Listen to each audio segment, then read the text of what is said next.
Good morning to all students. Navodaya institute of secondary studies में आपका स्वागत है। आज हम लोग जानेंगे रिलेटिव रिफ्रैक्टिव इंडेक्स को समझने के लिए उसके एग्जाम्पल के थ्रू उसको समझेंगे। मैं आपको बता दूं, रिलेटिव रिफ्रैक्टिव इंडेक्स बहुत ही इम्पोर्टेंट टॉपिक है। इससे न्यूमेरिकल्स बोर्ड में पूछे जाते हैं, तो इसको एग्जाम्पल के थ्रू समझना काफ़ी आसान है। तो समझते हैं। यहाँ देखिए, लिखता है कि जब लाइट एयर से ग्लास में जाता है, when light coming from air inter into glass. देखिए यहाँ फिगर में मेंशन किया गया है मीडियम एयर, मीडियम 1 एयर है और मीडियम 2 ग्लास है। तो एयर क्या है? रेयरर मीडियम है। ग्लास क्या है? डेंसर मीडियम है।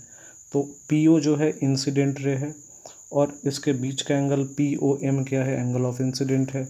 और जब ये डेंसर मीडियम में गया तो ये नॉर्मल के टूवर्ड मुड़ गया, तो एंगल NOQ ये क्या है? एंगल ऑफ रिफ्रैक्शन है। और अगर आप ध्यान से देखिएगा तो एंगल ऑफ इंसिडेंट से एंगल ऑफ रिफ्रैक्शन का वैल्यू कम है। इसका मतलब लाइट रेयरर मीडियम से डेंसर मीडियम में जा रही होती है। लाइट रेयरर से जब डेंसर में जाती है तो एंगल ऑफ इंसिडेंट से एंगल ऑफ रिफ्रैक्शन का वैल्यू क्या होता है? कम जाता है। तो अब वही चीज़ को यहाँ पे समझा रहा है। मीडियम 1 में वेलोसिटी जो है 3 × 10⁸ मीटर पर सेकेंड है। तो मीडियम 2 में वेलोसिटी क्या है? 2 × 10⁸ मीटर पर सेकेंड है। तो अगर हमको रिफ्रैक्टिव इंडेक्स निकालना है ग्लास का with respect to air, ANG, आपको पिछले वीडियो में मैंने बताया था 1 × 2 means ANG। What does it mean? कि light coming from medium 1 inter into medium 2, यानी light coming from air inter into glass, ANG। तो ANG के लिए क्या करना पड़ेगा? Velocity of light in medium 1 बटा velocity of light in medium 2, यानी velocity of light in air by velocity of light in glass. So अगर हम लोग velocity of light in air by velocity of light in glass करेंगे, ANG is equal to V1/V2, और अगर हम लोग solve करेंगे तो 1.5 आएगा और 3/2। So ANG equal to 3/2। What does it mean? Refractive index of glass with respect to air is 3/2। और इसी को अगर हम अपोजिट कर दे तो क्या होगा? GNA कर दे तो क्या होगा? Refractive index of air with respect to glass. तो मैंने आपको बताया था 1N2 equal to 1/2N1, just उसका रिवर्स। यानी refractive index of glass with respect to air अगर 3/2 है तो इसका मतलब क्या हुआ? Refractive index of air with respect to glass कितना होगा? इसका जस्ट अपोजिट, यानी 2/3। सो स्टूडेंट्स, ये बिल्कुल ही शॉर्ट वीडियो है। यहाँ हम लोग को सिर्फ इतना ही समझना है कि किस तरीके से हम एग्जाम्पल के थ्रू समझेंगे।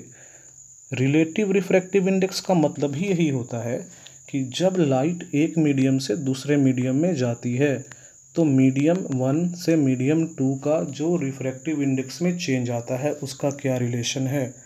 और यहाँ पे फिर से एक नॉर्मल ड्रॉ कर दूँ और फिर से ये जो लाइट OQ है ये अगर बाहर निकल जाए, QN बन जाए, तो इसका मतलब क्या हुआ? Refractive index of medium 1 with respect to medium 2 just opposite हो जाएगा। तो रिलेटिव रिफ्रैक्टिव इंडेक्स का मतलब ही यही होता है मीडियम 2 का मीडियम 1 के रिस्पेक्ट में क्या रिलेटिव रिफ्रैक्टिव इंडेक्स है। इसका मतलब ये हुआ कि जब लाइट एक मीडियम से दूसरे मीडियम में जाती है तो दूसरे मीडियम से पहले मीडियम के रिफ्रैक्टिव इंडेक्स का जो आप रेशियो निकालते हैं, तो पहले मीडियम के लाइट के वेलोसिटी को दूसरे मीडियम में लाइट की वेलोसिटी से डिवाइड करना होता है। यानी अगर आपको refractive index of glass with respect to air निकालना है तो लाइट का स्पीड एयर को डिवाइड करना पड़ेगा लाइट का स्पीड ग्लास से। फिर से और आसान शब्दों में समझाऊं, अगर आपको refractive index of glass with respect to air निकालना है तो लाइट की स्पीड जो एयर में है उसको डिवाइड करेंगे लाइट की स्पीड जो ग्लास में है उससे। आई होप इस एग्जाम्पल के थ्रू आप रिलेटिव रिफ्रैक्टिव इंडेक्स को समझ पाए होंगे। फिर से देख लीजिए, ANG equal to velocity of light in air by velocity of light in glass. अगर मैं फिर से अगर प्रीवियस वीडियो से आप कंपेयर करूं तो वहाँ पे क्या था? 1N2 इक्वल टू V1/V2 और 2N1 इक्वल टू V2/V1। यानी लाइट जब मीडियम 1 से मीडियम 2 में जा रही है तो मीडियम 2 के रिफ्रैक्टिव इंडेक्स को जब मीडियम 1 से कंपेयर करेंगे तो मीडियम 1 में लाइट की वेलोसिटी को मीडियम 2 के लाइट की वेलोसिटी से डिवाइड करेंगे, और वही डिवाइड करने पे जैसा कि मैंने यहाँ एग्जांपल में आपको समझाया है, ANG का मतलब velocity of light in air by velocity of light in glass, इसका मतलब 3 इंटू 10⁸ मीटर पर सेकेंड बाई 2 इंटू 10⁸ मीटर पर सेकेंड। सॉल्व करेंगे तो 3/2 आएगा, यानी ANG is equal to 3/2।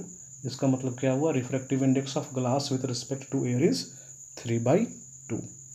I hope इस एग्जाम्पल को आप समझ पाएंगे। आप रिलेटिव रिफ्रैक्टिव इंडेक्स का वीडियो देखिए और फिर ये एग्जाम्पल का वीडियो देखिए, दोनों को सम अप कर देंगे आप, तो आपको रिलेटिव रिफ्रैक्टिव इंडेक्स बहुत आसानी से समझ में आ जाएगा। नेक्स्ट वीडियो में हम लोग इससे रिलेटेड न्यूमेरिकल को समझेंगे। इस वीडियो से रिलेटेड कोई भी क्वेश्चन आप कमेंट बॉक्स में पूछ सकते हैं। इसका PDF लिंक आपको टेलीग्राम पे मिल जाएगा।